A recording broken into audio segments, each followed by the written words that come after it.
जयंती और सारे शिक्षक तो अभी रास्ते पे, कैसे पालन होगा रविंद्र जयंती। ऊपर से मुख्यमंत्री ममता बनर्जी ने हर बार बोला है कि सभी को कि जुड़े रहिए संस्कृति के साथ, कल्चर के साथ। और शिक्षा मंत्री भी बोला है कि हम लोग रविंद्र जयंती अच्छे से सेलिब्रेशन करेंगे। सारे स्कूल्स में बहुत सारे नाच गाने सब कुछ सेलिब्रेशन होता है रविंद्र जयंती में। तो फिर शिक्षक अभी रास्ते पे, कैसे पालन होगा रविंद्र जयंती। चलिए इन्हीं से पूछ लेते हैं कि इसके बारे में इन लोगों का बोलना क्या है, कि क्या क्या होने वाला है पिछले सालों की तुलना में इस साल में रविंद्र जयंती कैसे पालन होगा। Obviously we want that because West Bengal is a state of rich cultural heritage, but in situation में almost 10% teachers are on the road due to the mass sacking of jobs.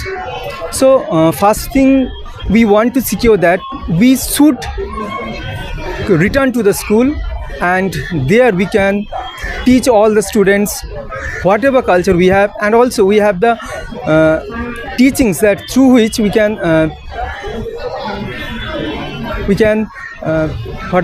what should I say, educate the students.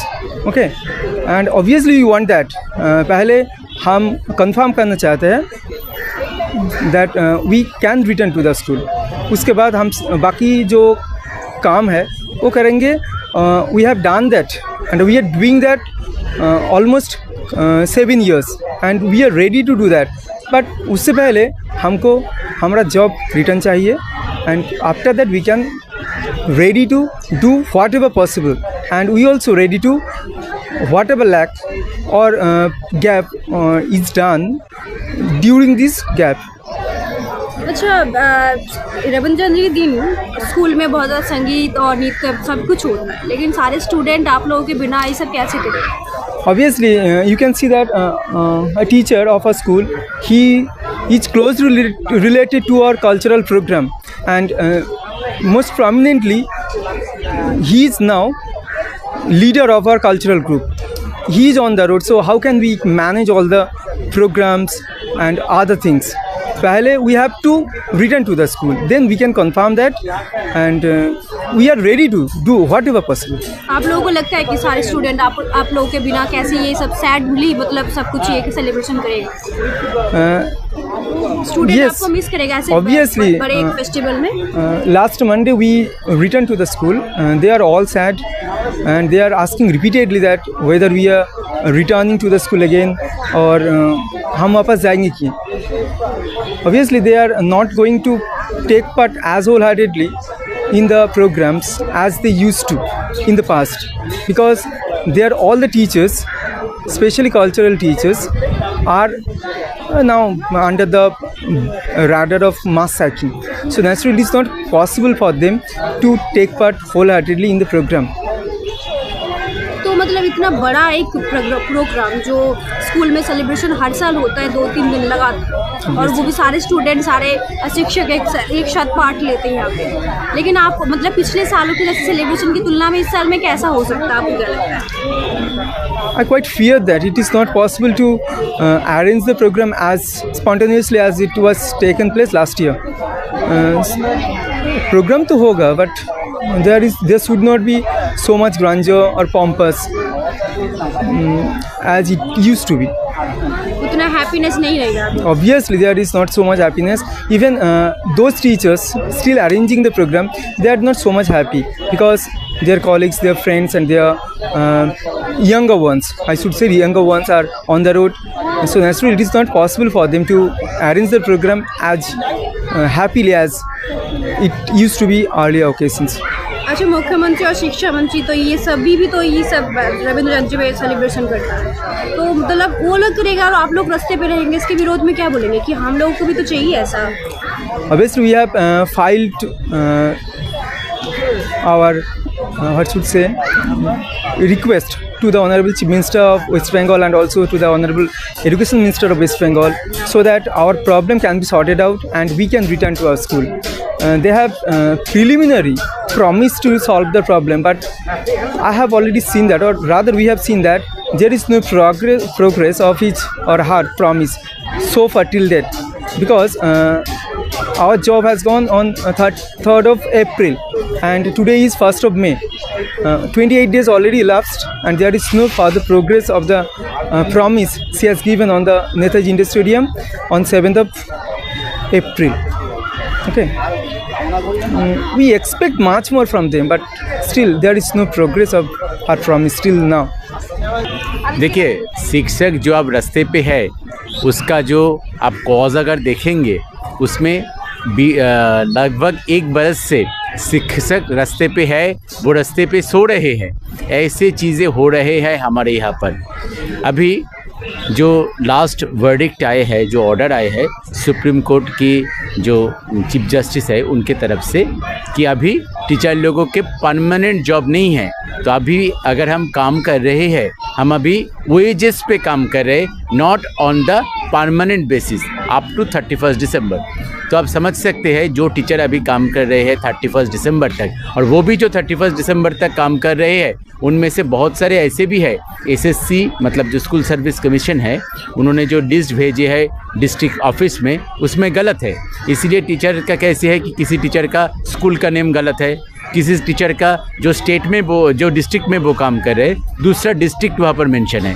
इसी वजह से जो teacher काम कर रहे हैं वो काम तो कर रहे हैं लेकिन उसको सैलरी नहीं मिला, लास्ट मंथ में उसको तनख्वाह नहीं मिला। क्यों? क्योंकि एसएससी और स्कूल सर्विस कमीशन ने गलत नाम स्कूल का या डिस्ट्रिक्ट का मेंशन किया है जो उन्होंने डीआई ऑफिस पे सेंड किया है। तो उसमें उस कैंडिडेट का कोई फॉल्ट नहीं है, उस टीचर का कोई फॉल्ट नहीं है, फिर भी उनको सैलरी नहीं मिल रहा है। तो मेरे ख्याल से ये सुप्रीम कोर्ट को या चीफ जस्टिस ऑफ इंडिया को ये देखना चाहिए कि एसएससी अब जो काम किए हैं, उन्होंने जो लिस्ट सेंड किया है डीआई ऑफिस में, उसमें बहुत सारे ऐसे टीचर भी है जिसका उन्होंने स्कूल का नेम गलत किया है, डिस्ट्रिक्ट का नेम गलत किया और कोई गलती की है, और उन लोगों का सैलरी अभी स्टॉप है। वो काम तो कर रहे हैं लेकिन सैलरी स्टॉप है। तो मेरे ख्याल से ये बात चीफ जस्टिस को सुप्रीम कोर्ट को देखना चाहिए, जहाँ पर ऐसी चीज़ें हो रहे हैं। अगर एक टीचर काम कर रहे हैं, उनको पैसा नहीं मिल रहा है, वो कितना टेंशन की बात है। तब वहाँ पर रविंद्र जयंती या कल्चरल तो बहुत बात की चीज़ है। अगर टीचर काम कर रहे हैं, उनको पैसा नहीं मिल रहा है, वो अच्छे से जाके बच्चे को कैसे पढ़ाएंगे? और ये मेरे ख्याल से चीफ जस्टिस और सुप्रीम कोर्ट की तरफ मेरा एक रिक्वेस्ट है कि वो लोग देखिए कि स्कूल सर्विस कमीशन जो गलत लिस्ट भेजे है, जिसकी लिस्ट की वजह से जो टीचर का सैलरी अभी बंद है, वो काम कर रहे हैं लेकिन उनका सैलरी बंद है, उनको जल्दी से जल्दी उनका सैलरी मिल जाए, क्योंकि ये जो फॉल्ट है वो उस टीचर का फॉल्ट नहीं है। दूसरा बात मैं यही बताना चाहूँगा, आज कुछ टीचर कुछ पर्सन्स ने करप्शन की है, लेकिन उसके लिए 9 बरस पहले जिस टीचरों ने एग्ज़ाम दिया है, उनका क्या ये पॉसिबल है कि वो एक ही जैसे एग्ज़ाम दे 9 बरस बाद? क्योंकि उसका उम्र बढ़ गए है, उनका भी फैमिली रिस्पॉन्सिबिलिटी बढ़ गए है, बहुत सारे तब उनके चिल्ड्रेन नहीं थे, अब उनके चिल्ड्रेन हैं, उनका फ्लैट का EMI है।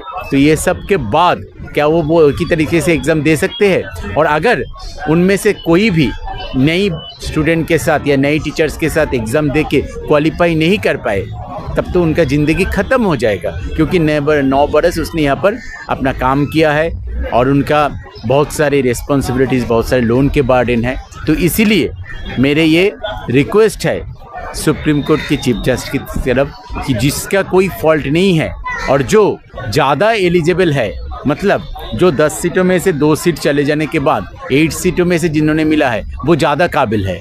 उन ज़्यादा काबिल कैंडिडेट को ऐसा नहीं किया जाए कि 9 बरस बाद उनको अपने काम से हटा दिया जाए और उसको री एग्ज़ाम देना पड़े। गलती हुआ है कि नाम और सब प्लेस है ये कर दूँगा। एसएससी जो अभी जो उन्होंने डीआई ऑफिस में जो नेम भेजा है उसमें बहुत सारे गलतियां हैं, और बहुत सारे गलतियां में ऐसे भी है जिसकी वजह से बहुत सारे टीचर काम कर रहे हैं लेकिन उनका सैलरी अभी बंद है। और डीआई ऑफिस यही बोल रहा है जब तक ये जो प्रोसेस है, मतलब एसएससी का जो ये गलत नेम भेजना ये सही नहीं हो जाता, तब तक हम आपको सैलरी नहीं दे सकते। तो उन टीचर लोगों का अभी सैलरी बंद है, और मेरे ख्याल से ये चीफ जस्टिस ऑफ इंडिया और सुप्रीम कोर्ट को देखना चाहिए कि एसएससी का ये गलती के वजह से जिस टीचर को अभी ये प्रॉब्लम फेस करना पड़ रहा है, वो जल्दी से जल्दी इस प्रॉब्लम से बाहर आ जाए, और एसएससी जल्दी से जल्दी एक भी टीचर का गलत नेम या गलत स्कूल का नेम या गलत डिस्ट्रिक्ट का नेम नहीं होना चाहिए। जल्दी से जल्दी जो उनका फॉल्ट है उनके तरफ से डीआई ऑफिस में जो भेजे, वो जल्दी से जल्दी इसको सॉल्व करे। ये मैं लगता है कि एसएससी खुद गलती कर रहे हैं, आप लोगों को दोबारा एग्जाम देने के लिए बोल रहे हैं, इसके विरोध में क्या बोलेंगे? कि देखिए, एसएससी गलती नहीं, ये तो इससे मैंने गलती का बात बोला। पहले जो एसएससी का करप्शन था, उस करप्शन के वजह से आज हमें इतना प्रॉब्लम फेस करना पड़ रहा है। जो करप्शन उन्होंने किया उसके लिए 1 बरस से हमें इतना तकलीफ झेलना पड़ रहा है। हमें बहुत सारे दिन हम रास्ते पे बिताए। क्यों? फॉल्ट किसका है? एसएससी का, स्कूल सर्विस कमीशन का। तो ये अगर उनका फॉल्ट है, उसके फॉल्ट के लिए हम क्यों उसका सजा भोगे?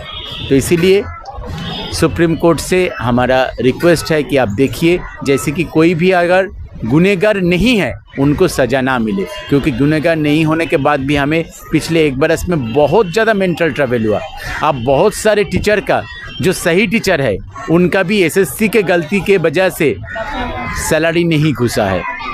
मतलब वो अभी उनको काम तो कर रहे हैं लेकिन उसका सैलरी नहीं मिल रहा है। तो ये जो अभी गलती हुआ है एसएससी की तरफ से, मतलब स्कूलों में सुप्रीम कोर्ट के 17 अप्रैल के जो उनका ऑर्डर है, उसके बाद जो उन्होंने लिस्ट भेजा है डीआई ऑफिस में, उसमें बहुत सारे कैंडिडेट का गलती किया है और उन्होंने क्या सडनली उन सब टीचरों का सैलरी बंद कर दिए। तो आपकी तरफ से मैं सुप्रीम कोर्ट की तरफ बताऊंगा कि आप देखिए, जैसे भी कैंडिडेट का स्कूल सर्विस कमीशन ने ये गलती किया है उनको जल्दी से जल्दी अपना सैलरी मिले, और जो 31 दिसंबर तक जो जेन्युइन टीचर है और जो अनटेंटेड टीचर है और जो not specifically identified as tainted teacher, जो भी आप बताइए, मतलब जिसका कोई ब्लेम नहीं है, जो सही है, उन टीचरों को सुप्रीम कोर्ट अपने जॉब में कंटिन्यू करने दे और उनको उनका रिस्पेक्ट वापस मिल जाए। ये अपनी तरफ से, हमारे तरफ से सुप्रीम कोर्ट की तरफ ये रिक्वेस्ट है। जैसे कि शिक्षा मंत्री ने बोला है कि संस्कृति के साथ जुड़े रहिए या फिर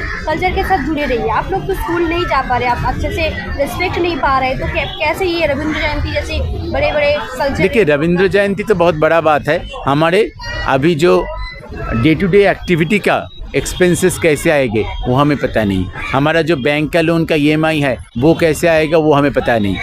जैसे कि आप सभी देख सकते हैं कि सभी का सेम ही बोलना है कि रविंद्र जयंती बाद में होगा, पहले सम्मान के साथ सभी स्कूल में वापस जाना चाहता है। सभी का एक ही बोलना है कि स्कूल में जाए सम्मान के साथ, क्योंकि एजुकेशन फर्स्ट है। अगर वो स्कूल में नहीं जा पाएंगे तो कैसे स्टूडेंटों को पढ़ाएगा, कैसे स्टूडेंटों को शिक्षा देगा?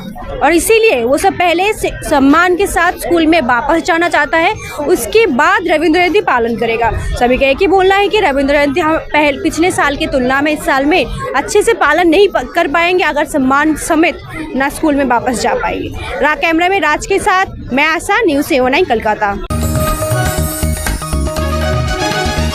आप देख रहे हैं न्यूज़ UNI।